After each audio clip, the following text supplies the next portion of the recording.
Alright guys, so today's video is about apps icon not showing up on iPhone. So if you're having your iPhone like this and you input your passcode or your Face ID and it is not coming up, you are seeing something like this, just a blur background and nothing more, you couldn't access your iPhone, this is how to fix it. Follow these steps and you get it fixed in no time. Let's get down to business. Alright, so the first thing to do here is to normal reboot your iPhone, that is, switch it on and off.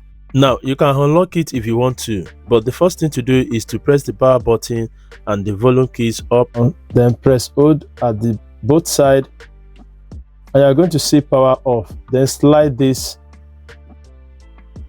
and you can see it is off. Then you can switch it on again and let's see if it's going to come up. So let's wait for it and see if it's going to get it fixed. It's coming up. All right, now let's check it once again.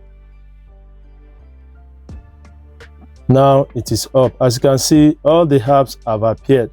So this is how to fix it. And in case you are still experiencing app icon not showing up on iPhone, then the next thing to do is to do the hard reset.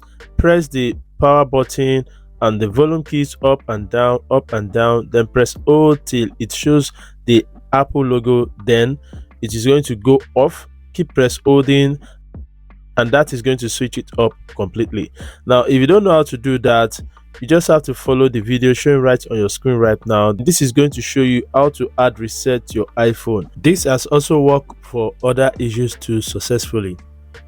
And if you have any question, please drop it down there in the comment section and I will reply you as soon as possible.